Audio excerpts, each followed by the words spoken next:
Bonjour Sylvain. Bonjour Bertrand. Vous êtes de passage à Paris, vous êtes lyonnais, en tout cas installé à Lyon avec Tilki. Exactement, lyonnais de cœur depuis 10 ans. Vous avez monté Tilki il y a combien de temps? 18 mois. C'est parti d'une idée en tant que commercial dans ma première boîte, où j'étais un peu feignant, et je voulais maîtriser un peu mieux mon prospect et savoir ce qu'était chaud.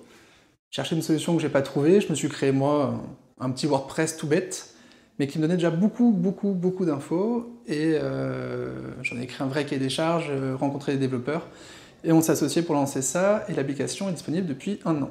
L'idée, c'est de pouvoir faire des propositions commerciales qui ont une chance d'être lues et qu'on sache si elles le sont ou pas. C'est en résumé ça. Oui, c'est être alerté quand l'acheteur lit la proposition et savoir comment il la lit. Parce que c'est bien qu'il l'ouvre, mais est-ce qu'il va juste regarder le prix? Est-ce qu'il passe plus de 2 minutes dessus? Et quel est son comportement de lecture? Pour savoir s'il faut le rappeler tout de suite ou s'il faut laisser tomber. Bon, tous ceux qui sont dans le commercial et qui utilisent Internet savent qu'envoyer un mail avec une pièce jointe, en général, ça donne des résultats quasi proches du nul absolu, quoi. C'est tout à fait ça. C'est pour remplacer les pièces jointes. Déjà, on ne pourrait plus les boîtes mail. Les gens peuvent utiliser sur téléphone ou tablette, sachant qu'aujourd'hui, il y a plus de 30% des offres qui sont ouvertes sur téléphone ou tablette. Donc c'est vraiment les acheteurs sont de plus en plus en mobilité. Et après, c'est aussi se concentrer sur les bons prospects. Ça sert à rien de perdre de l'énergie sur des gens qui n'ont pas envie de travailler avec vous. Mais ça n'existe pas déjà, ce genre de solution? Aussi fou que cela puisse paraître, non. Ça existe beaucoup en B2C, en e-commerce, où on va suivre la visite d'un utilisateur. Pas du tout en B2B. On va vraiment scorer le comportement de lecture. On ne prend pas d'infos sur le prospect, on ne met pas de cookies.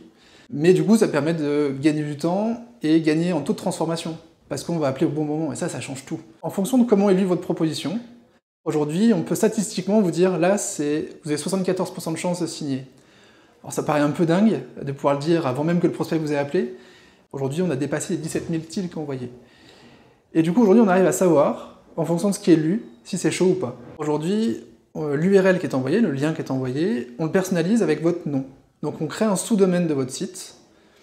Donc du coup, il ne peut pas savoir qui est traqué. Nous, on est vraiment un Dropbox avec des trackers sur vos propositions. C'est pas plus compliqué. Et après, le business model est assez simple, finalement, c'est un abonnement mensuel par utilisateur. 9 € par utilisateur par mois, sans engagement, et vous envoyez autant de docs et autant de propositions que vous voulez. L'acte commercial, finalement, c'est une science qui peut être quasi exacte à un moment précis si on met du rationnel à l'intérieur. L'objectif, c'est vraiment ça, c'est de rationaliser l'acte commercial.